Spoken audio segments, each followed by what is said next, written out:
Buenas tardes, bienvenidos a la 18ª webinar de SEPAR sobre la adaptación de las unidades de función pulmonar en la era COVID-19.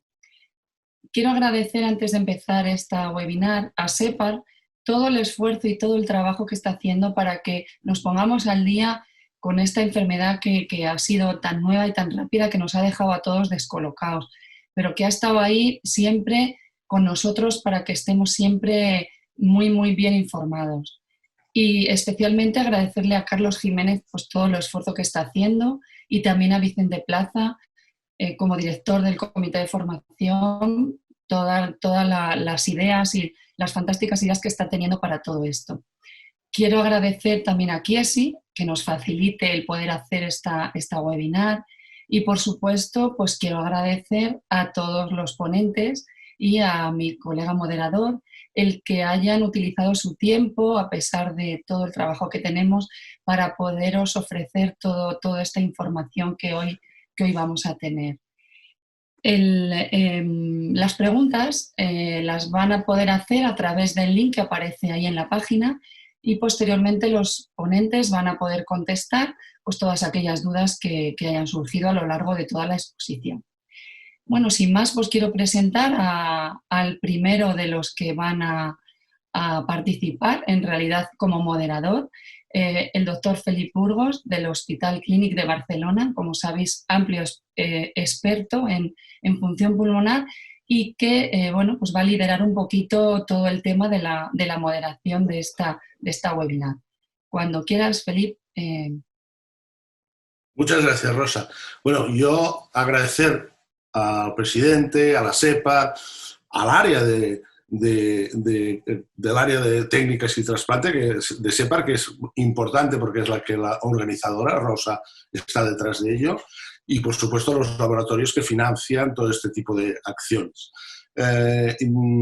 Yo quisiera hacer una línea sobre Rosa. Rosa ha presentado a mí, pero ella trabaja en el hospital, en el complejo asistencial de Salamanca, también en la Universidad de Salamanca, es profesora asociada en esta universidad. Y bueno, sin más, lo que voy a hacer es pasar al primer conferenciante, que es María Jesús Rodríguez Nieto, es jefe asociada del Hospital Universitario de la Fundación Jiménez Díaz y además también es profesora honoraria de la Universidad Autónoma de Madrid. Por lo tanto, adelante, muchas gracias por tu participación y adelante, esos 15 minutos. De acuerdo. Bueno, buenas tardes a todos. Yo me sumo a los agradecimientos a SEPAR, al Comité de Formación y al área de técnicas y trasplantes por la invitación a participar en este webinar sobre unidades de función pulmonar en la era COVID-19.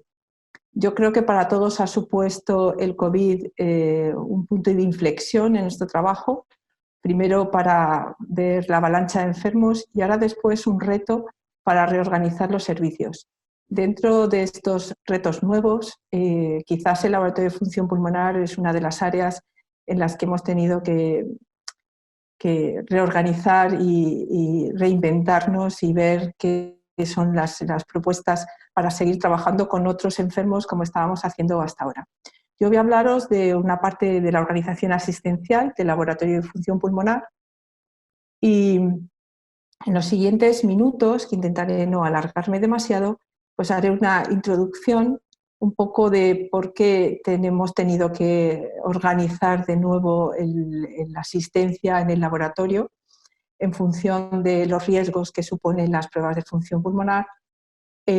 Hablaremos de la necesidad de hacer un cribado para no realizar pruebas a pacientes con COVID-19, una propuesta de adaptación de las pruebas a la situación epidémica local, basada pues, en las recomendaciones tanto de SEPAR como de otras sociedades científicas internacionales, luego de algunos aspectos organizativos que actualmente limitan la realización de estas pruebas y finalmente un par de conclusiones y luego pues abierto a todas las preguntas que seguro que va a haber muchas en el entorno de la organización del laboratorio.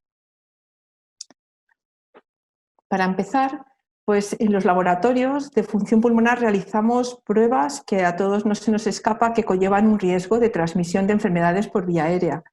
Sobre todo por el tipo de maniobra que realizamos, que a veces es con flujos muy altos y otras veces pues, con esfuerzos expiratorios máximos e incluso maniobras como la espirometría, ¿no? que inducen a la tos a los pacientes. En esta diapositiva os muestro pues, lo que gráficamente se puede ver en un estornudo en cuanto a las partículas que se generan. Hay una serie de partículas que son grandes, de más de 5 micras de diámetro, que están aquí en la parte inferior y que tienen poco recorrido. Estas partículas entran en contacto con la mucosa conjuntival, con la nasal o con la oral, pues de las personas que estén en este entorno cercano. Y el aerosol que origina estas gotas grandes se origina con la tos, el estornudo, como vemos aquí, o el habla de los pacientes, y también durante ciertos procedimientos que nosotros realizamos, como el aspirado de secreciones, la broncoscopia o las autopsias. El tamaño grande de las partículas impide pues, que viajen mucho. Normalmente se depositan y pueden tener un radio de acción máximo como de 1 metro. Pero en este estornudo pues, también vemos que se libera una nube de partículas en suspensión que tienen un tamaño inferior a 5 micras y que les permite permanecer en el aire durante un tiempo mucho más prolongado e incluso viajar a grandes distancias. Buscando un poco la evidencia que hay pues, del tipo de medidas de protección que se requieren en un laboratorio de función pulmonar para evitar la transmisión de enfermedades infecciosas, pues la verdad es que no hay nada específico para el COVID-19, pero hay muchísimas cosas para otros gérmenes y también para otros coronavirus. Y aquí tenéis pues, una tabla en la que se recoge pues, las recomendaciones preventivas en cuanto al tipo de transmisión en distintas enfermedades. Esta tabla está recogida de un manual de procedimientos de SEPAR publicado ya hace 10 años. Entonces, bueno, ya sabéis que el mecanismo de transmisión puede ser también por contacto, pero cuando hablamos de gérmenes que pueden tener un mecanismo de transmisión respiratorio, pues lo que se recomienda es una mascarilla de protección quirúrgica, el lavado de manos, los guantes, la bata, pues todo lo que estamos últimamente muy acostumbrados, restricción de visitas.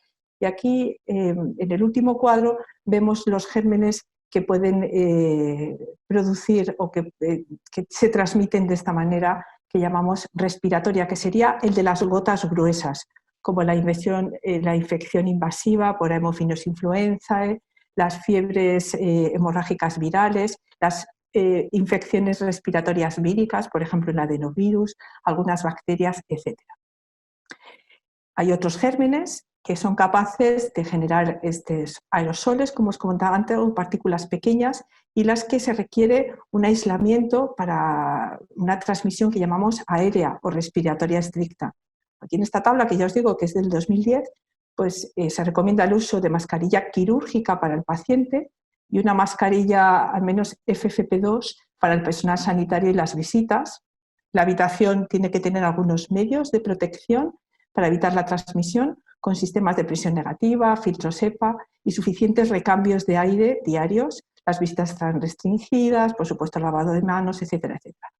Dentro de los gérmenes que pueden potencialmente tener este tipo de transmisión está la tuberculosis, el sarampión, la tosferina, la varicela, pero ya aquí en el 2010 hablábamos del síndrome de distrés respiratorio, en aquel momento producido por otro coronavirus, en el que se recomendaba también este tipo de aislamiento. Buscando más evidencia ya en concreto, no hay para el COVID-19 evidentemente, ¿no? Pero para otros coronavirus, en este caso el que producía el síndrome de distrés respiratorio, pues lo que se recomienda en esta página del Centro de Control de Enfermedades Infecciosas de Estados Unidos es que requiere varios tipos de aislamiento. Aislamiento de contacto estándar, pero también el de gotas, o que hemos dicho que se llama respiratorio, y airborne, que significa el respiratorio estricto o el aislamiento aéreo. Aquí se habla pues, de la recomendación de que las habitaciones sean individuales, con una renovación mínima de 6 veces por hora del aire o salida del aire exterior, y si el aire recircula, pues utilizar filtros HEPA. Si no se dispone de estas medidas, el paciente tiene que estar siempre con una mascarilla quirúrgica.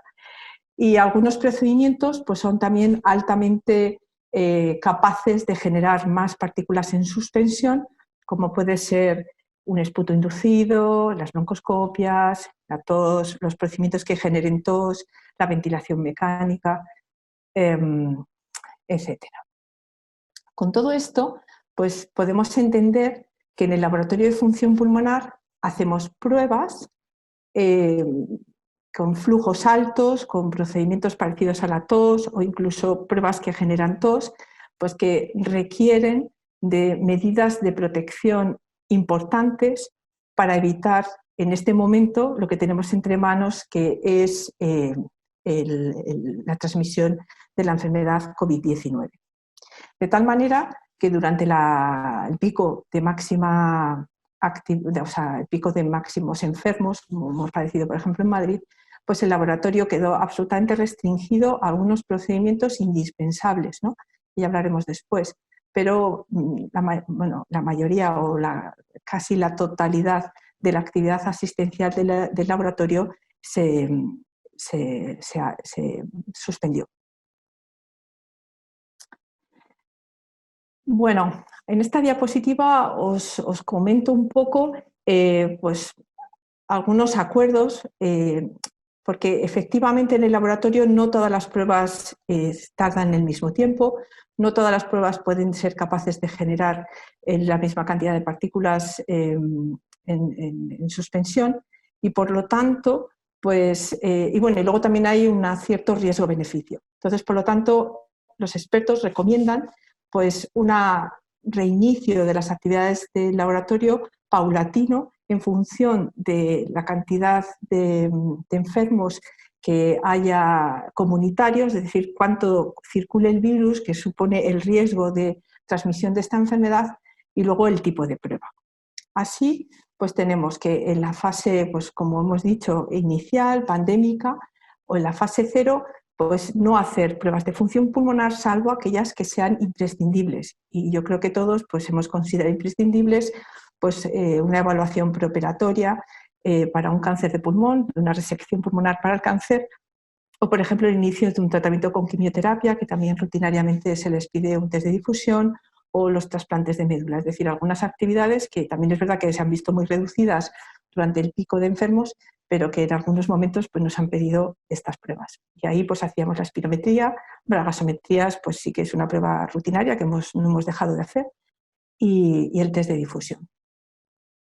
En la fase 1 y 2 de la desescalada pues se recomienda considerar la reanudación de la espirometría, de la prueba broncodilatadora, de la difusión, la oximetría, el feno y las presiones máximas. Por supuesto, luego ya se hablará pues, de todas las medidas de protección necesarias, ¿no? Pero bueno, estas son las pruebas que consideramos que se pueden reiniciar, ya que suponen un menor riesgo. En la fase 3, los volúmenes por pletismografía, realmente aquí no es que haya mayor riesgo, sino que la limpieza de la cabina en la que se tiene que meter una persona, cerrar la puerta, limpiar todo, pues la verdad es que complica un poco la actividad asistencial, y por eso pues yo creo que se ha dejado un poquito a posteriori, ¿no? Recomendando pues, que hiciera falta hacer unos volúmenes pulmonares, pues hacerlos por reinhalación. Pero también es verdad que tenemos que considerar que todas estas pruebas, o sea, en este momento, pues utilizar el sentido común, es decir, cuál es el riesgo-beneficio de las pruebas, porque si son imprescindibles, pues habrá que asumir el riesgo, pero si no, pues quizás podamos esperar o podamos buscar una alternativa a las pruebas de función pulmonar. Y en esta fase 3 pues también hablamos de la broncoprovocación con manitol. Es verdad que aquí no es una aerosolización, como por ejemplo con la metacolina, pero sí que con el monitor los pacientes tienen mucha tos, ¿no? Y hay que hacer muchas espirometrías. Entonces, evidentemente, esto supone por tiempo y por maniobras más riesgo que una espirometría simple. Y el test de la marcha de los 6 minutos, que luego si queréis discutimos un poco qué hemos hecho cada uno con el test, nosotros todavía no hemos empezado a hacerlo porque tenemos que hacerlo en un pasillo muy concurrido. Es verdad que ahora hay menos gente en el hospital, pero aún así está concurrido y tendríamos que hacerlo con la mascarilla del paciente. Entonces, hacer un test de la marcha de 6 minutos con una mascarilla, pues no sé muy bien, y que tampoco no veo una circunstancia en la que este test sea imprescindible y no podamos posponerlo pues un tiempo, pues es un poco complicado de momento, ¿no? Quizás haya que buscar otros espacios o otras franjas horarias, ¿no?, para realizar la prueba. Y luego ya, pues otras pruebas que serían las más complejas en cuanto a que tienen potencialmente más capacidad de transmisión de esta enfermedad respiratoria, que serían las otras pruebas de broncoprovocación, que se utilizan aerosoles, o la realización de una prueba de ejercicio en la que el paciente tiene un flujo máximo durante un tiempo prolongado y también requiere, pues, o sea, también supone mayor riesgo de transmisión, ¿no? Un poco más hablando de la organización, pues yo creo que todos tenemos claro pues, que aquellos pacientes que tengan síntomas que nos hagan sospechar una infección por COVID-19 o hayan estado en contacto muy cercano reciente con un paciente enfermo o con alguien con sospecha también de una enfermedad con COVID, pues no deben hacerse las pruebas en el laboratorio por el riesgo que esto supone, ¿no? Nosotros hemos implementado este cuestionario epidemiológico un poco basado pues, en todas las recomendaciones. Hay, yo creo que muchos sitios donde se puede ver realmente son síntomas, contacto o contacto con un enfermo o contacto con un sospechoso y luego si se ha hecho o no la PCR en las últimas 48 horas. Hacemos este cuestionario de forma telefónica intentando evitar que el paciente venga al hospital, porque venir al hospital ahora mismo también es bastante complicado y hay una serie de limitaciones. Es decir, si el paciente contesta algo de todo esto positivo, pues tenemos esta primera situación, que es que tenga síntomas o haya estado en contacto en los últimos 14 días o esté diagnosticado de COVID hace menos de 14 días, entonces pues ponemos la prueba y en función de la disponibilidad de cada centro pues se puede plantear hacer una PCR, ¿no?, para ver realmente si tiene o no el COVID. Si no es posible realizar la PCR, pues la prueba se pospone hasta que el paciente esté 14 días asintomático o pasen 14 días desde el último contacto con el caso. También puede ser que el paciente nos diga que tiene una PCR positiva o que se ha hecho una serología, que ahora es más habitual, ¿no?, que también tenga una IgM positiva en los 14 días previos. Entonces también posponemos la prueba hasta que esa PCR se negativice o se realice otra serología que muestre un patrón ya de inmunización, o sea, ya fuera de la infección reciente, que sería con una IgM negativa y una IgG positiva. Y por último, este patrón de inmunización ya de COVID pasado, en la que luego también podemos discutir si esto, cómo lo tenemos cada uno organizado en nuestros laboratorios, pero realmente son pacientes que ya han pasado el COVID y si están asintomáticos porque también han pasado el cuestionario epidemiológico, pues podríamos considerar que no sé, se puede hacer con las medidas habituales de las pruebas de función pulmonar, ¿no? Y si el paciente no tiene ningún síntoma y tampoco contacto ni con una persona enferma ni con alguien sospechoso, pues teniendo en cuenta que puede haber enfermos asintomáticos y que la PCR pues tampoco tiene falsos negativos, pues realmente se pueden hacer las pruebas, pero con las medidas que después vamos a comentar, que evitan la transmisión de contacto y aérea o respiratoria estricta. Es decir, hacer pruebas de función pulmonar con unas medidas de protección, digamos que van a hacer que la prueba sea tarde un poco más de tiempo, ¿no?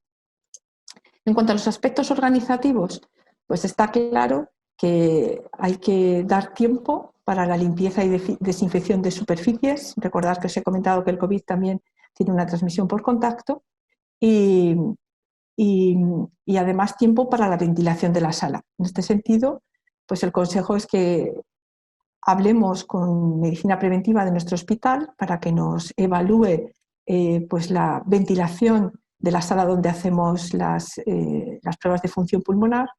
Por supuesto, esto pone de manifiesto que quizás muchas veces no estábamos haciendo las pruebas siguiendo una normativa pues, que está escrita desde hace muchos años, ¿no? Pues tienen que ser habitaciones ventiladas, con una ventana, incluso recomendación, no sé, de presión negativa, ¿no?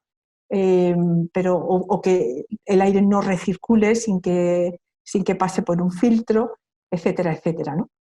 Yo reconozco que en este tiempo he pensado mucho en algunas visitas que he hecho a algunos centros de salud donde intentábamos animarles a que hicieran espirometrías, ¿no? A que se iniciaran, ¿no? Hacíamos talleres para formación de las enfermeras y de los médicos, y recuerdo algunos sitios donde hacían espirometrías que evidentemente ahora mismo espero que estén cerrados porque no garantizan pues la ventilación suficiente como para hacer con seguridad estas pruebas. También aquí os pongo pues, lo que ocurre ahora, ¿no? Si tenemos que dar 15 minutos más por prueba para ventilar, limpiar, etcétera, pues nosotros antes hacíamos... Tienes dos minutos para terminar. Teníamos una agenda donde cada espirometría se tardaba 10 minutos, un cuarto de hora. Ahora mismo se dobla este tiempo y realmente requiere pues, pensar en, por ejemplo, hacer agendas de tarde, etcétera. También tener en cuenta, pues esto ya son normas del hospital, de que las salas de espera también están restringidas y que eso también hace que podamos recibir menos enfermos en el laboratorio. En general os diré que en mi caso, en el caso de la Fundación,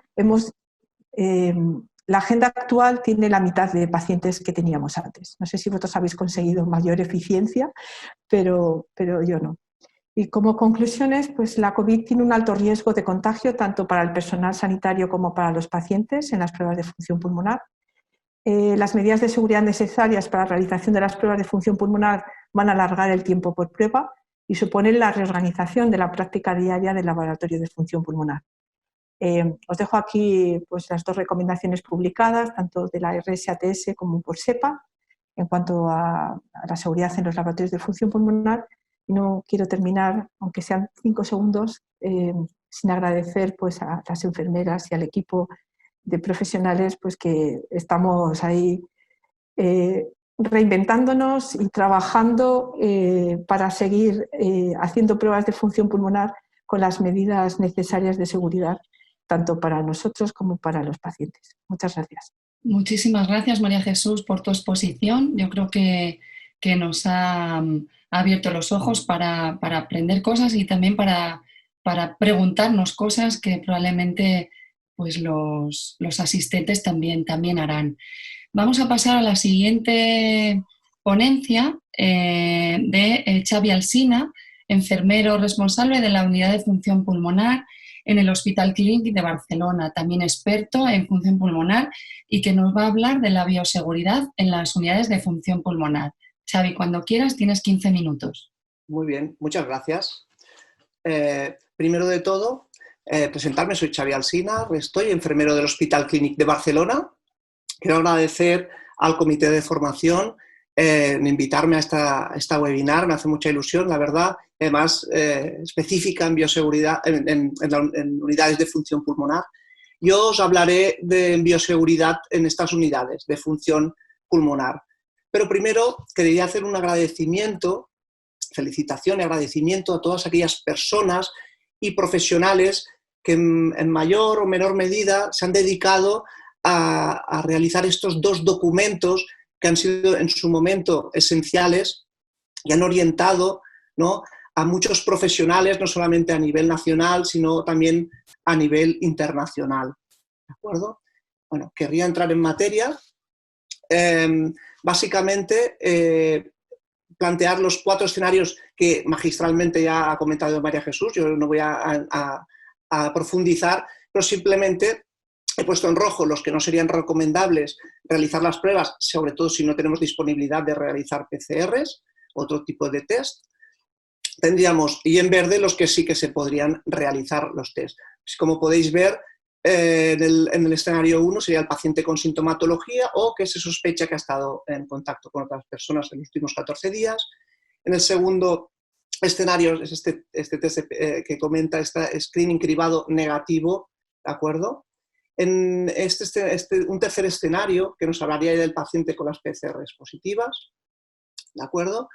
Y en un cuarto escenario en el cual podemos observar ya que el paciente ha negativizado la IgM y ha positivizado la IgG, ¿de acuerdo? Quería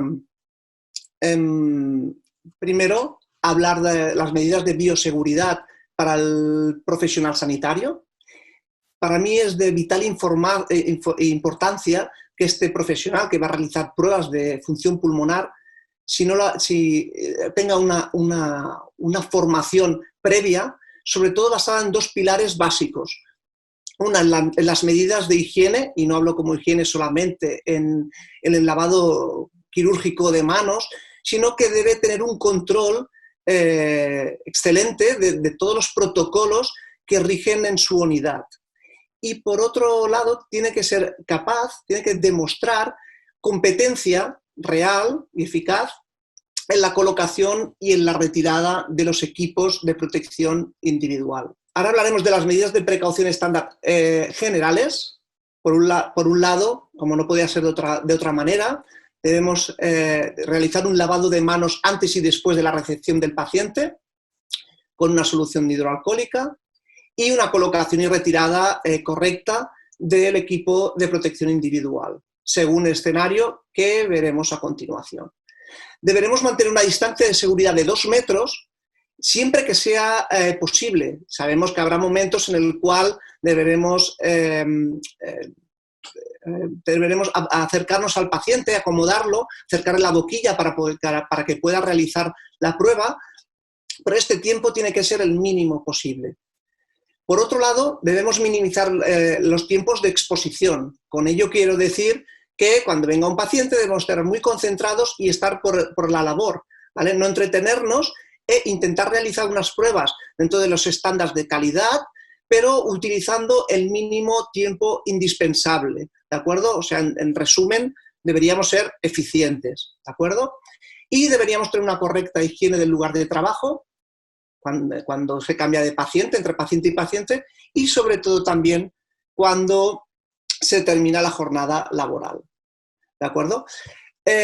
Aquí he planteado 2 situaciones. Esta es la primera situación en la cual pues, nos llega un paciente con sospecha o confirmación de infección por COVID-19, que correspondería al escenario 1 y 3 que hemos comentado antes.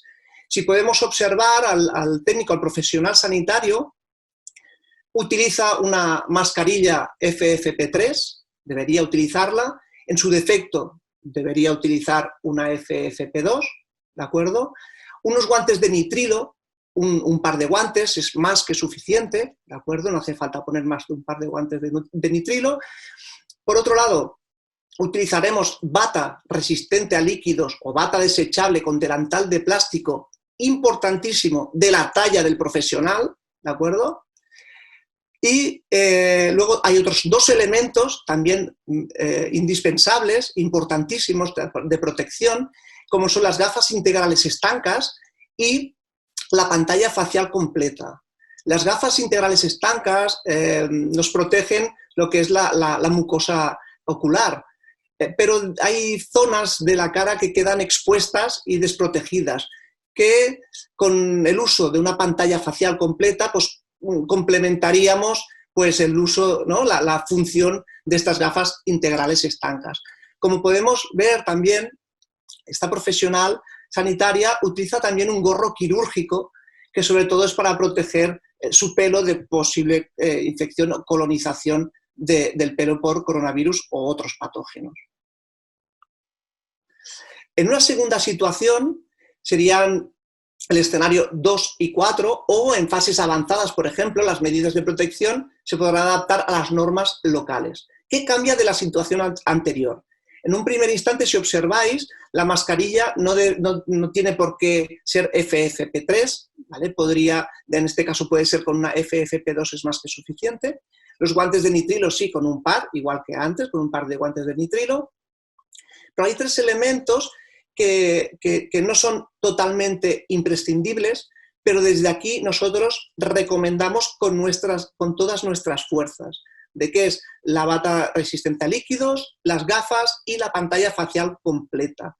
Si disponemos de estos elementos de protección, nosotros recomendamos a utilizarlos, ¿de acuerdo? Para mantener la máxima protección del profesional. Ahora nos vamos a centrar un poco en la bioseguridad del paciente y nos basaremos en la mascarilla, el lavado de manos y el uso de guantes, ¿de acuerdo? La mascarilla, el paciente dispondrá de su mascarilla y deberemos revisar que esté en un estado óptimo. Si no es así, debemos desechar esa mascarilla y proveer al paciente de una nueva.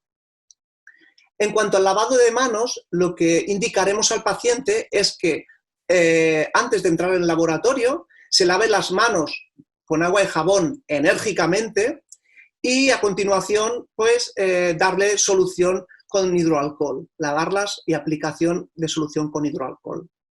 No se recomienda el uso de guantes de la población general. En principio, con un buen lavado de manos es más que suficiente. Sí que utilizaríamos los guantes en el caso de que el paciente tenga una herida o vaya a estar en contacto con algún agente infeccioso, o orina o sangre, etc. Como podéis ver en la imagen, deberemos evitar a toda costa que el paciente realice las maniobras de función pulmonar frente al profesional sanitario, ¿de acuerdo? Es muy importante que tanto el usuario, paciente, como el profesional miren hacia el frente. ¿Para qué? Pues con el objetivo de evitar infecciones cruzadas. Bioseguridad en las pruebas. Deberemos utilizar filtros antibacterianos y antivíricos desechables. Y una cosa muy importante es que no se recomienda de ninguna de las maneras el uso de dispositivos que lleven integrado el flujo y sensor en la misma pieza. ¿Por qué? Porque no tienen filtro antibacteriano interno. ¿De qué dispositivos estoy hablando? Pues sobre todo de espirómetros de sobremesa o portátiles, que muchos se utilizan en atención primaria. No debemos realizar pruebas de manera simultánea en una misma sala, ni un mismo profesional realizará diferentes pacientes a la vez, que es una práctica que se venía haciendo hasta el día pre-COVID. Se realizará la limpieza y desinfección de superficies y componentes entre pacientes respetando los tiempos de ventilación y secado, como ha comentado María Jesús, de al menos 15 minutos, ¿de acuerdo? Pero en el caso que estemos en habitáculos donde se realicen las pruebas que no dispongan de ventanas o de sistemas de ventilación óptimos, ¿de acuerdo? Estos 15 minutos se ampliarán a 30 minutos y continuaremos respetando los tiempos de ventilación y, sobre todo, de secado, antes de que entre el siguiente paciente. Utilizaremos los EPIs indicados, como hemos explicado en las dos situaciones. Y cuando empecemos y decidamos empezar a realizar test de la marcha, deberemos controlar mucho el lugar donde se realiza. Fiscalizaremos, ¿vale?, esa zona, intentaremos que sea de muy poco tránsito o que si pasan personas, pasen debidamente protegidas, ¿de acuerdo? ¿Qué elementos de protección utilizaremos para el test de la marcha? Pues utilizaremos como la situación 2, que si recordáis es una mascarilla FFP2 y unos guantes de nitrilo. En el caso del paciente, como comentaba bien María Jesús, pues se utilizará una mascarilla quirúrgica. Limpieza de los componentes y superficies entre paciente y paciente. Habrá una limpieza con antiséptico virucida validado, por supuesto, de los aparatos, dispositivos y sus componentes, como pueden ser el mango, el neumotacómetro de un espirómetro, la cabina, una pantalla de ordenador, el teclado, la silla donde se sienta el profesional y la silla donde se sienta el paciente o usuario. Toda esta limpieza se da de todas estas superficies que hayan estado en contacto tanto con el paciente o con el profesional sanitario. Desinfección del tamiz. Desinfectaremos, por supuesto, la rejilla, el tamiz del neumotacógrafo al final de la jornada con productos antimicrobianos que cumplan pues, la normativa europea y, por supuesto, según los protocolos de cada centro y unidad. ¿Cómo lo realizaremos? Esta desinfección, esta limpieza, se realizará utilizando el mismo equipo de protección, el mismo EPI, que hayamos utilizado para realizar la prueba. Xavi, te quedan 2 minutitos. Perfecto. Administración de la terapia inhalada. No entraré en profundidad de cómo realizar la prueba inhalada porque todo el mundo sabemos cómo va, pero sí se recomienda fehacientemente el uso de cámara espaciadora desmontable con mascarilla oronasal y pinza nasal. ¿Para qué? Con el objetivo de minimizar la dispersión de aerosoles. La técnica será de inhalación según las indicaciones de GEMA y la limpieza, eso sí, será el cartucho presurizador se limpiará con una toallita antimicrobiana y la cámara espaciadora según el protocolo de cada centro o de cada unidad, cada hospital. ¿De acuerdo? Para finalizar, quería hacer una pequeña reflexión rápida. Hemos puesto 2 fotografías. A la izquierda vemos cómo el profesional hacía las pruebas funcionales respiratorias antes de la pandemia y a la derecha vemos los elementos que utiliza durante la pandemia. Yo creo que tendríamos que hacernos 2 preguntas básicamente. Una es que si realmente antes del COVID estábamos, a pesar de que hacíamos pruebas excelentes, estábamos poniendo todos los elementos para poder evitar estas infecciones cruzadas entre pacientes. Eso es muy importante, yo creo que la respuesta es clara. Y la otra, que probablemente tendríamos que ponernos de acuerdo en cuanto pase la pandemia, qué elementos se van a quedar de forma definitiva y de forma indispensable para realizar todas estas exploraciones. Y nada más, simplemente daros las gracias por escucharme. Muchas gracias, Xavi Alsina, por tu excelente control del tiempo y por tu excelente presentación. Después haremos las preguntas. Yo creo que esa pregunta que has puesto encima de la mesa es clave. Yo creo que seguro que estaremos de acuerdo todos. Y paso ya a la siguiente, al tercer ponente, al doctor Francisco García del Río, que es el jefe de sección de neumología del Hospital Universitario de La Paz de Madrid y que además es profesor titular de la Universidad Autónoma de Madrid. Doctor Francisco del Río, adelante, García del Río. Muchas gracias. Por supuesto, quiero empezar sumándome los agradecimientos a SEPAR, a la iniciativa que ha liderado la Junta Directiva con todos estos webinars y también el Comité de Formación. Y, por supuesto, agradecer al área la tarea que viene desarrollando en este ámbito de control y de regulación y de propuestas de regulación en esta situación. Yo lo que me planteo es tratar de ir un poco más allá de lo que hemos sufrido, es decir, hemos vivido una situación, pues creo que verdaderamente dramática. Esto es un tsunami que ha pasado por encima de todos nosotros y creo que ofrece la necesidad de analizar críticamente la situación y valorar, bueno, pues aquellos aspectos de lo que hasta ahora veníamos haciendo, como planteaba Xavi, que de alguna forma deberíamos mejorar. Creo que es una gran responsabilidad por nuestra parte y es un reto importante ser capaces de, una vez superada la fase inmediata de la crisis, pues ser rigurosos y capaces de efectuar este análisis y extraer conclusiones de la situación que realmente ha llevado pues, prácticamente al colapso de nuestros sistemas sanitarios, ¿no? Y en este sentido, las crisis también hay que verlas a veces como una palanca, una oportunidad, una generación de oportunidades y probablemente este es lo que tenemos que afrontar. En este sentido, yo pensaba hacer algunas reflexiones, es una presentación quizá más de generar preguntas que de proporcionar respuestas sobre distintos aspectos que podemos ir incorporando, sobre los que probablemente tendremos que ir reflexionando en los próximos años. Y gran parte de ellos vienen vinculados al papel de la eHealth. En este sentido, sí quería empezar mencionando que es quizá algo que está muy desarrollado en distintos ámbitos de la medicina. En el ámbito de las enfermedades respiratorias estamos haciendo progresos y avances en el desarrollo de la eHealth, pero quizá a un ritmo algo más lento de lo que viene sucediendo en otras disciplinas. En definitiva, pues lo que se propone es crear estructuras que permitan conectar pues, el domicilio del paciente, realizar una serie de monitorizaciones, pues algunas unidades centrales de control e implicar a distintos organismos o distintos niveles asistenciales, pues tanto atención primaria como asistencia especializada, incluso bueno, por las propias farmacias, otra serie de cuestiones, en crear una estructura y una red que dé soporte a las necesidades reales del paciente.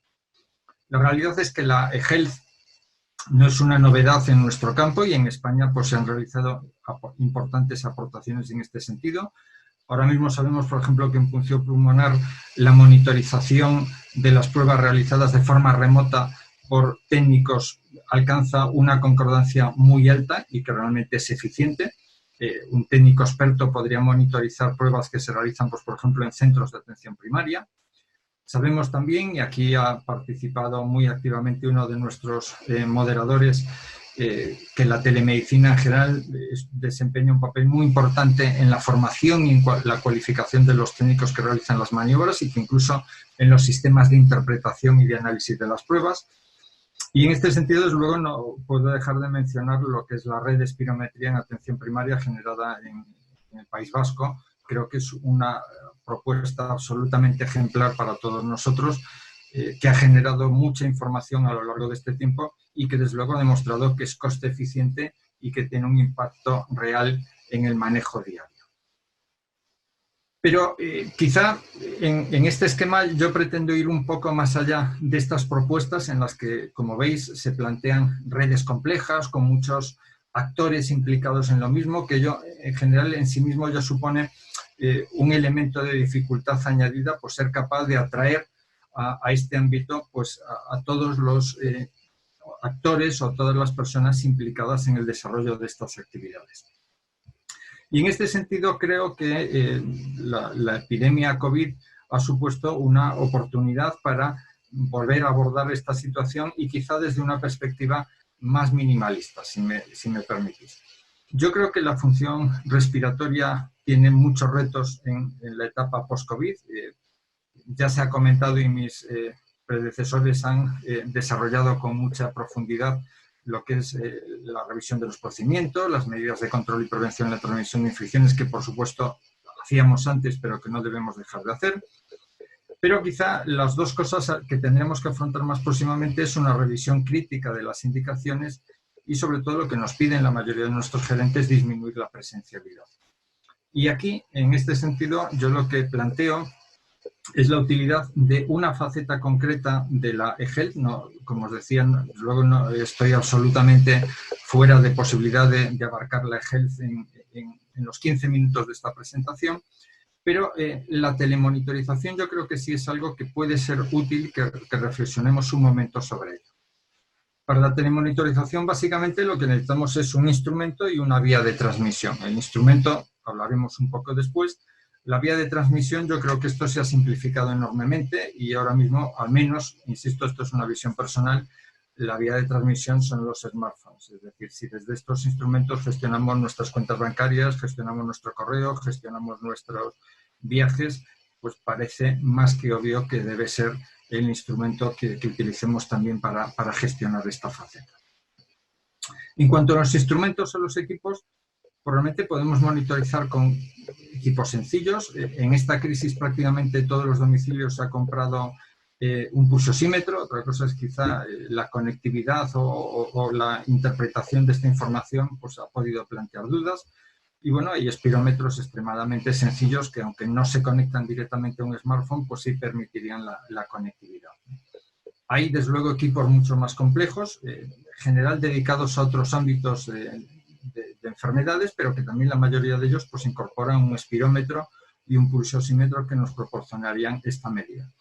Pero yo me quiero centrar en equipos que dan conectividad directa con los smartphones y que realmente proporcionan una forma muy sencilla de valorar a los pacientes en su domicilio. Por supuesto, no se trata de hacer una promoción comercial de ninguno de ellos, pero ahora mismo existen espirómetros que son fácilmente accesibles y cuya adquisición incluso ahora mismo se puede hacer a través de Amazon, en el que el equipo se conecta directamente a un smartphone.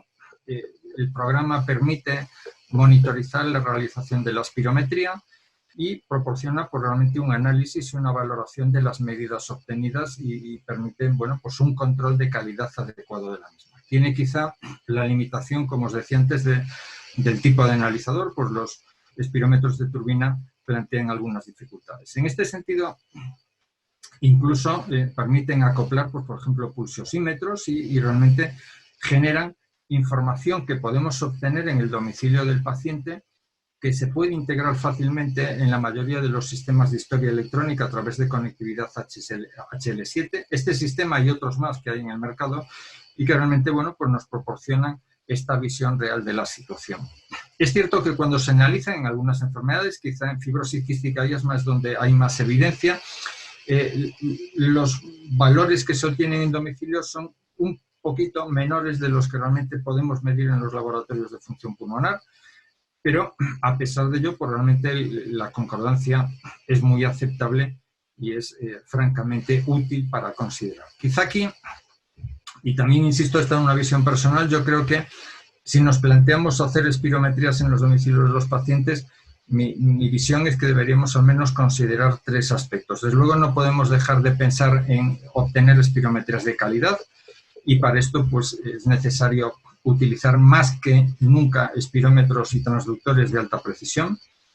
Es necesario que los instrumentos nos proporcionen un control del paciente, que tenga algún sistema de señalización o de guía durante la prueba y que además incluso él pueda tener o ella una referencia de los valores obtenidos. Existe también un problema en estos casos con las boquillas y es importante destacarlo.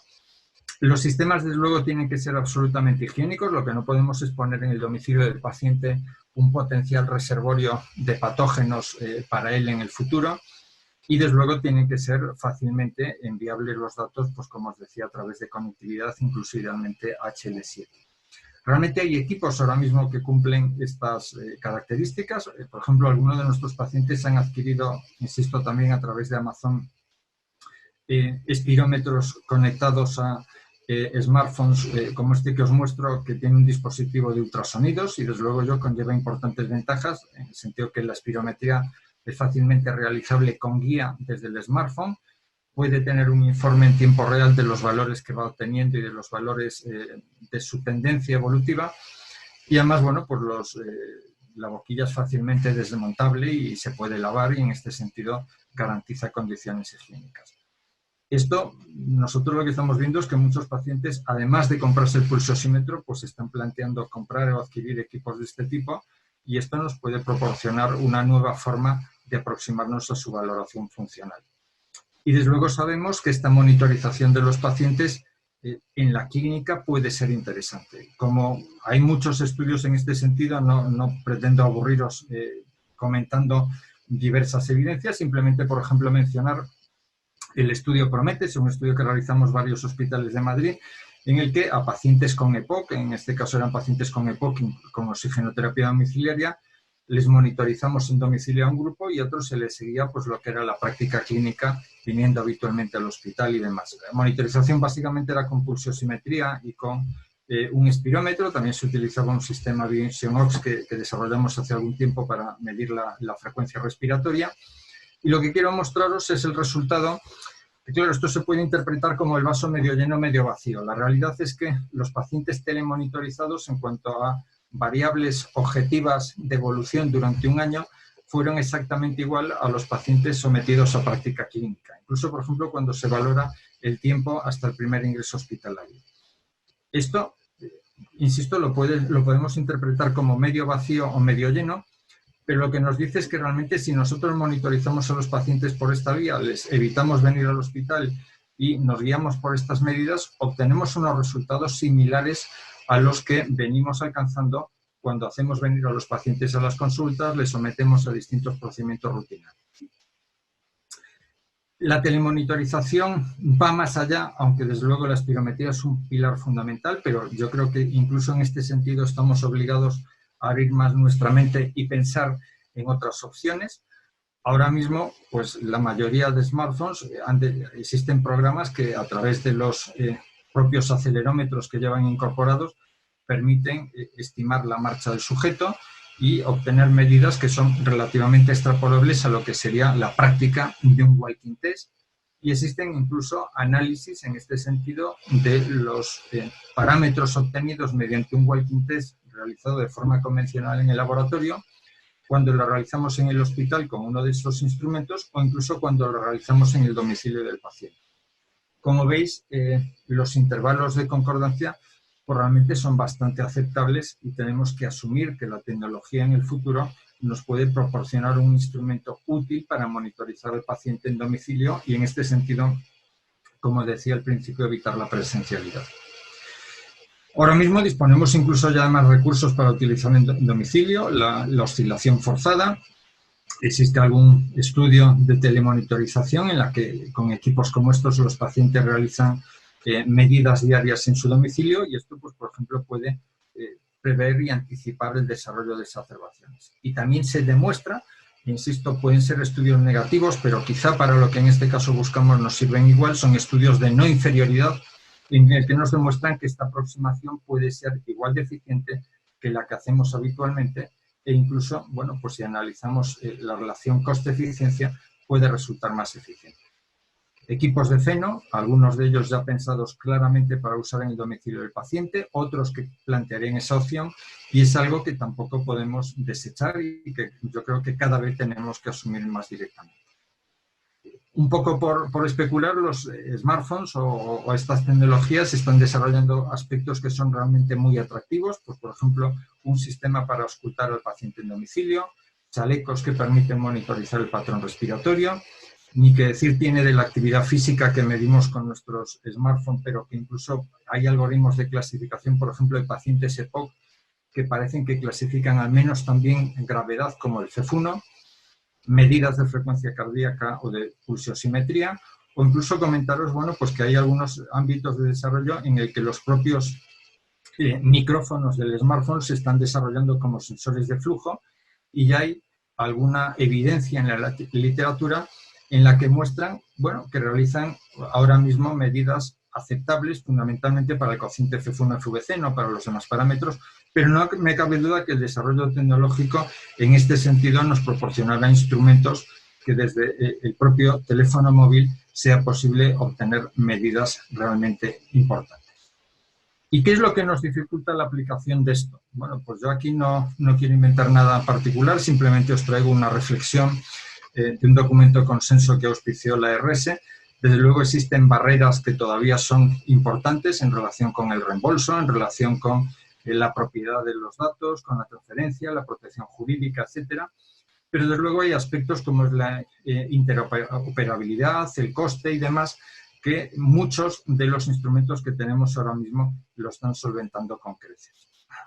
Y acabo un poco con el resumen a mi visión de lo que sería el futuro después de estos periodos críticos. Creo que para hacer frente a las necesidades que plantea la situación COVID, estamos obligados a potenciar la actividad de función pulmonar fuera del laboratorio y para ello necesitamos recurrir a distintos sistemas de telemonitorización que ahora mismo son disponibles, que son fácilmente accesibles y que tienen un coste asumible. Y ya os comento que, por ejemplo, en nuestro ámbito, en distintas enfermedades crónicas, muchos pacientes adquieren espontáneamente estos equipos que permiten una conectividad sencilla y una integración con los sistemas de historia electrónica, sobre los que además tenemos múltiples estudios piloto que confirman su factibilidad y, desde luego, la aceptación por parte del paciente. Yo creo que aquí es una cosa importante, si alguien puede tomar decisiones sobre este aspecto, yo propondría que se prohibiesen ya los estudios pilotos. Yo creo que es el momento de dejar de hacer pilotos e intentar hacer pequeñas aplicaciones prácticas, pues que tus pacientes, el que pueda comprar un equipo e intentar manejarle con estas características. Y desde luego lo que sí tenemos, la mayoría de la información, si no nos demuestra superioridad, sí nos demuestra contundentemente no inferioridad con respecto a la asistencia convencional. Por lo tanto, esto nos da una garantía sobre el procedimiento y, digamos, un margen de confianza para actuar. Evidentemente hay otro punto sobre el que no me voy a extender porque es imposible asumirlo en la charla. Estamos también obligados en relación con esto mismo y en general a revisar las indicaciones de lo que hacemos. Yo creo que ya no es el momento de espirometría, pletis y difusión cada 3 meses. Esto es absolutamente inasumible por el sistema. Lo era antes, pero ahora hemos visto claramente que lo es todavía más. Hace poco también en otro webinar de SEPAR se comentaba que, por ejemplo, el walking test es útil en la hipertensión pulmonar inicialmente para predecir evolución, pero los cambios a lo largo del tiempo en el walking test no son útiles para predecir la evolución y, sin embargo, seguimos haciendo walking test en estos pacientes. Bueno, pues yo creo que estamos obligados a reflexionar claramente sobre esto y ver qué pruebas son importantes hacer y qué pruebas merecen que el paciente venga al hospital o realicemos en su domicilio y cuáles pues realmente no nos aportan nada en la toma de decisiones clínicas.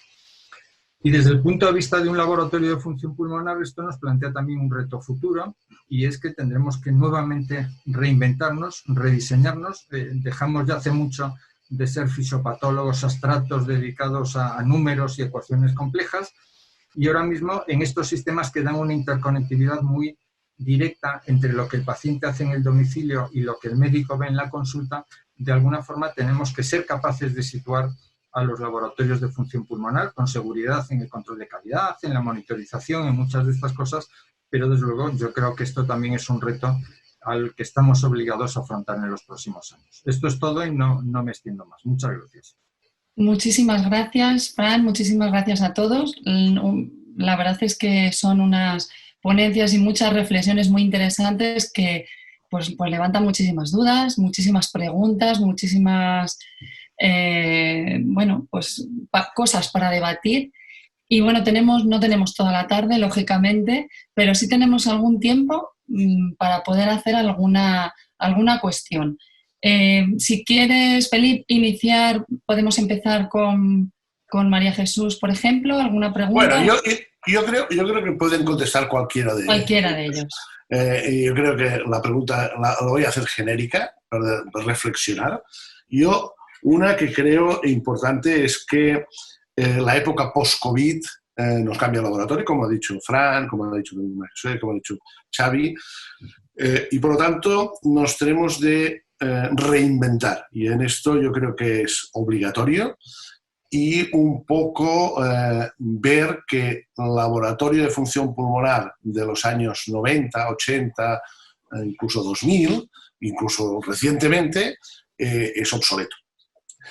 ¿Y por qué? Porque primero, como bien habéis dicho todos, no hemos garantizado la seguridad de nuestros pacientes y hay que ser críticos, autocríticos, y esto nos ha puesto encima de la mesa, como ha enseñado María Jesús, que ya se decía hay que ventilar, hay que hacer una serie de acciones que no las hacíamos. Y por lo tanto nos ha cambiado la forma de hacer espirometrías, como veíamos en las fotos de Xavi Alcina, pero también, y la pregunta es, ¿creéis que nuestros gestores van a asumir que hay que cambiar el modelo del laboratorio de función pulmonar y por lo tanto reducir, como decía María Jesús, las listas aumentar las listas de espera, o lo que es lo mismo, hacer menos pacientes por unidades? ¿Creéis que esto vamos a conseguir que nuestras gerencias lo acepten? Esta sería mi primera pregunta. Ya sé que es complicada. Cualquiera de vosotros. Bueno, si queréis empiezo yo. Venga. A ver, yo creo que esto nos pone sobre la mesa que tenemos que mejorar algunos procedimientos. Yo no sé qué va a pasar dentro de 6 meses, pero seguramente vayamos a tener que seguir trabajando, no con el problema de las salas de espera, probablemente, ¿no? Pero sí con todo el tema de seguridad dentro del laboratorio, que aunque teníamos nuestras rutinas, evidentemente no eran las que tenemos ahora, ¿no? Y probablemente haya que llegar a un término medio. Pero yo creo que también hay que hacerse una autocrítica, lo menos es la que yo me hago, ¿no? Estábamos haciendo pruebas de función pulmonar imprescindibles. Yo creo que habíamos llegado a un punto que quizás también por rutina, tal como decía Fran, pues esto de espirodifusión pletis, pues a todo el que pase por aquí, pues y eso está bien, ¿no? Yo creo que en aquellos pacientes nuevos que tenemos que hacer un diagnóstico, las pruebas, pues yo creo que no deben de limitarse y tendremos que seguir haciéndolas, pero sí que pone sobre la mesa cómo hacer el seguimiento de las patologías respiratorias crónicas, ¿no? Que está el ejemplo que ha contado Fran de la hipertensión pulmonar, pero también cada cuánto hay que hacer una espirometría a un paciente POC, ¿no? Cada cuánto hay que hacer un test de la marcha a un paciente POC, no lo sé. Yo creo que es necesario hacer una espirometría para diagnosticar un EPOC a un paciente de 92 años, que muchos pacientes muy mayores venían al laboratorio y les hacíamos muchas pruebas complejas para ellos. Entonces yo creo que tenemos que valorar riesgo-beneficio y eso pues supone pues saber para qué sirven las pruebas y todo esto. Dicho esto, pues luego también tendremos que pelearnos, ¿no? Porque el laboratorio sea un sitio seguro y que haciendo las cosas bien pues requiera el tiempo necesario. Habíamos también entrado en una dinámica de venga, venga, venga, ¿no? Sé, yo cuando llevo 25 años trabajando en el hospital y muchos años de responsable del laboratorio y cada vez hacíamos pruebas con menos tiempo asignado. No sé si en vuestros centros también estaba ocurriendo esto. Y bueno, habíamos entrado, ¿no? Y las estábamos haciendo. Jesús, ¿volverán las épocas en las que hacíamos una espirometría forzada? Decíamos al señor o señora, salga fuera un momentito, le pongo la broncodilatadora y vuelva dentro de un cuarto de hora que le volveré a hacer y llévese la boquillita. Eso llévesela para que no nos liemos y tal. Para que no, pues yo creo que no. Sinceramente. No debe volver.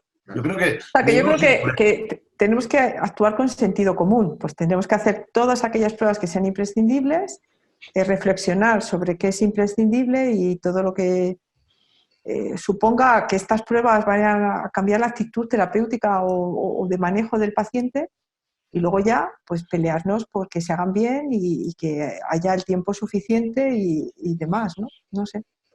Y también porque los laboratorios sean un sitio seguro. O sea, yo me he peleado muchísimo porque cuando nos han trasladado de sitio, pues no, el laboratorio necesita que todo tenga ventana. Bueno, pues eso tampoco lo veían.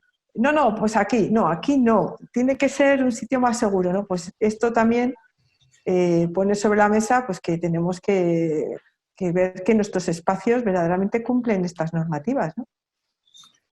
Sí, yo veo, no sé, yo no quiero extender más. Yo, por apuntar, como decían Felipe, que decimos un poco la opinión al respecto, yo desde luego creo que estamos obligados a revisar las indicaciones. Creo, el ejemplo de la hipertensión pulmonar me llamó mucho la atención un webinar de la Sogapar, que creo que era Adolfo Baloira que lo comentaba y bueno, pues viéndolo me llamó la atención para pensarlo en esto, pero realmente, como dices, lo mismo pasa en el EPOC, pasa en el asma, es decir, es absolutamente en todas las enfermedades. Entonces yo creo que es algo, primero, que estamos obligados. Por supuesto, yo creo que esto también es pues un terreno de oportunidades y desde luego la sensibilidad que hay ahora mismo por parte de las gerencias, por parte de las direcciones, los servicios de medicina preventiva, pues también puede ser el momento para exigir o alcanzar cosas que hasta hace años pues era difícil o que incluso era hasta complicado encontrar a alguien que te dejase contárselo, ¿no? Y ahora, bueno, pues esa no solo te lo dejan contárselo, sino que te piden que se lo cuentes y están implicados en ello. Entonces yo creo que eso también es una situación importante. Y después lo que planteo, y eso me refería con la telemonitorización, que a veces no es necesario, que ojalá sí, que probablemente tendremos que llegar a estas grandes redes de health complicadas, pero que a veces pequeñas soluciones individuales, apuestas concretas son útiles.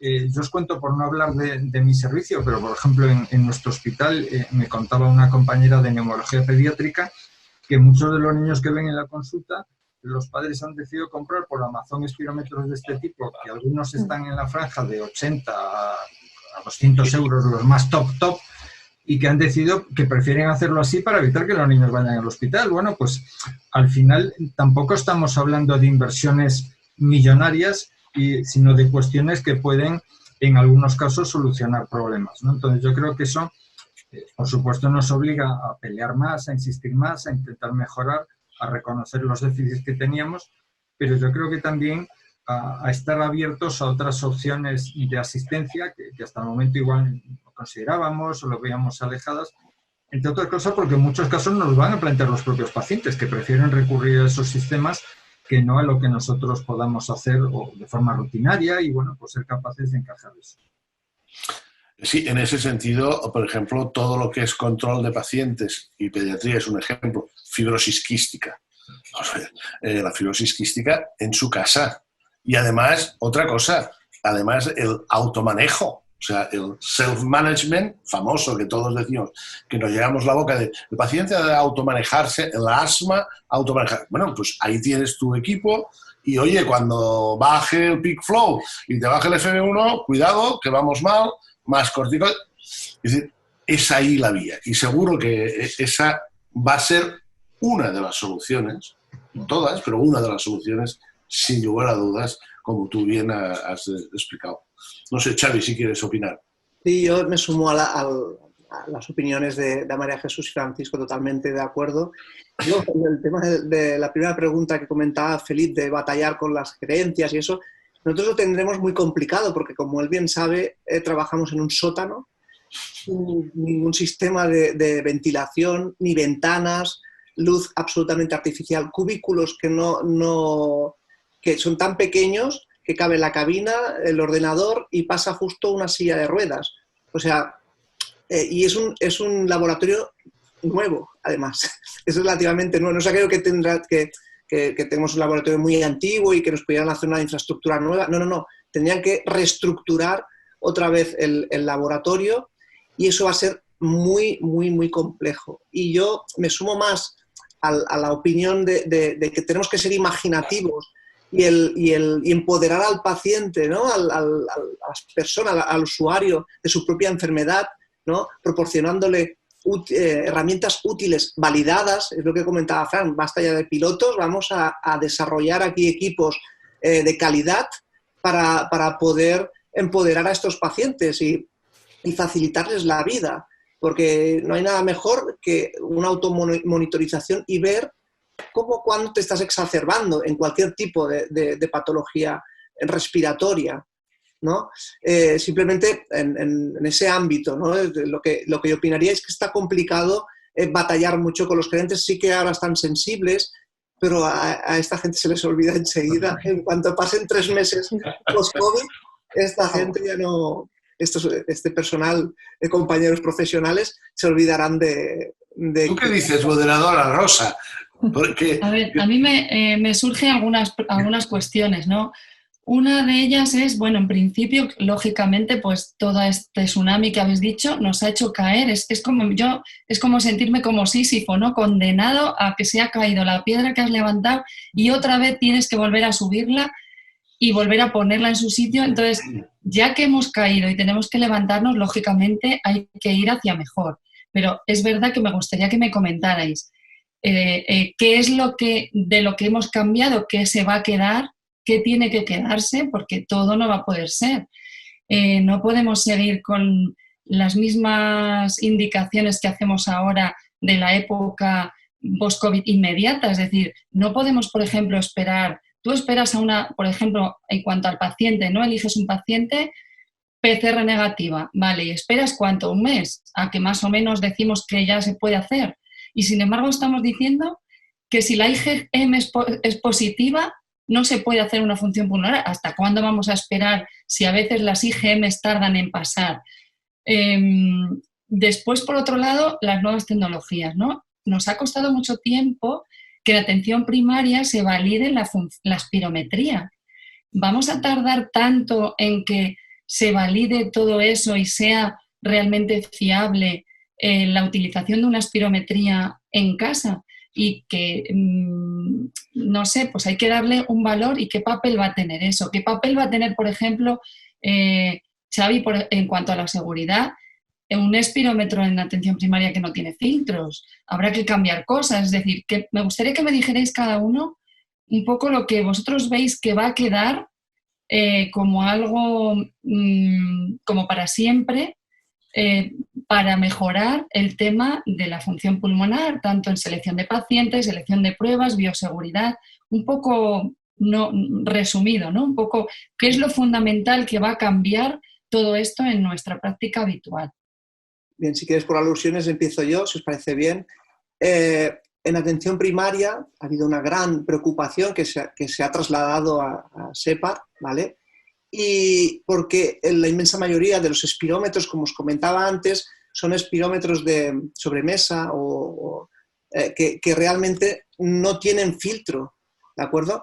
Entonces, realmente hemos estado en contacto con algunas de estas empresas y realmente su equipo de I+D está desarrollando ya pues, conexiones para que el filtro que utilizaban para el neumotaquógrafo de turbina pueda encajar, etcétera, etcétera. La verdad es que la gente se está moviendo y se está espabilando para desarrollar estos equipamientos, porque además que es muy importante, porque ahora la atención primaria está absolutamente paralizada, ¿no? No sé si queréis vosotros comentar alguna otra cosa. Bueno, yo lo que quería decir es que probablemente son escenarios distintos, ¿no? Es decir, yo creo que primaria, al menos yo lo veo desde Madrid, ha tenido un papel excepcional en la crisis COVID, han tenido una implicación muy intensa en la valoración en el momento pico de la oleada y en el momento de seguimiento de los pacientes, y lo están teniendo, y realmente, bueno, pues yo creo que están viviendo una sobrecarga mayor de la que tenían incluso previamente, y desde luego, bueno, pues esto ha parado la realización de espirometría y de muchos programas de salud y de muchas cosas. Yo creo que el reto de la espirometría en primaria es algo que sigue ahí, que tenemos ineludiblemente que afrontar y que apoyar y que promover, porque además va dirigido a aspectos más de cribaje, de identificación, de screening de pacientes, ¿no? Y esto es un escenario en el que hay que seguir trabajando y que desde luego el futuro tiene que ser potenciar esa línea, ¿no? La otra cosa es que hacemos ya con el paciente crónico, en el paciente con enfermedades respiratorias pues, de un cierto nivel de gravedad, que ya no está en la mayoría de los casos en el ámbito de primaria, que está en nuestro ámbito en las consultas. Yo creo que ahí sí estamos obligados a replantearnos las cosas que hacíamos. Yo tengo la percepción, tenía ya hace tiempo, que estábamos haciendo demasiados procedimientos y que de muchos de ellos no se derivaba una toma de decisión clínica. Eso evidentemente obliga a reconsiderar enfermedad por enfermedad. No podemos dar una solución genérica o una solución global, pero indiscutiblemente yo creo que tenemos que replantearnos qué pruebas hacer en la fase de seguimiento de cada enfermedad. Comentaba María Jesús en la EPOC, bueno, pues cada cuánto hay que hacer una espirometría, es algo que todavía se está discutiendo, ¿no? Pero yo creo que tendremos que ser capaces de dar respuesta a eso. Y el tercer aspecto, que hasta ahora quizá era el que teníamos menos desarrollado, yo estoy convencido que en el futuro vamos a tener pacientes con capacidad para asumir la telemonitorización, los telecuidados, la realización de medidas en el laboratorio. Esto pues, supondrá una descarga importante y tenemos que ser capaces de integrarlo y hacer protocolos, bueno, pues de verificación periódica de su situación, de evaluación periódica y demás, pero probablemente no van a poder ir por el cauce de los enfermos que no realizan estas medidas. O sea, yo creo que lo tenemos, es mucho trabajo y muchos retos para los próximos años. A mí es como los que hablan de qué va a pasar este otoño, que va a haber crisis, que no va a haber. Bueno, yo creo que cada uno puede dar opiniones no fundadas, pero yo creo que lo que nos queda es mucho trabajo por intentar desarrollar cosas que realmente estén soportadas en la evidencia y cuando lo analizamos, para nuestra desgracia, todavía tenemos poca evidencia de muchas de estas cosas. Poca o nada evidencia. La verdad es que en el tema del post-COVID o el tema de la función pulmonar, la evidencia, nosotros en el grupo de la RS y ATS estamos revisando la bibliografía y es que no hay nada. Es que cero. evidencian. Con lo cual, lo único es consenso de expertos. Es decir, nos ponemos de acuerdo y, como han hecho en SEPA, decir, mira, vamos a hacer esto. ¿Por qué? Porque lo razonable, lo que parece inteligente. Pero tenemos de convivir durante bastante tiempo con esto, igual que os pasa a los médicos cuando actuáis delante de un señor con COVID. Es decir, ¿qué tratamiento le doy? Hace 2 días era la hidrocortisona, ahora es la dexametasona. Chicos, hay que esperar a las evidencias y eso pues tardará su tiempo. Lo que sí, seguro, y ahí estamos de acuerdo todos, es que nos espera un nuevo laboratorio.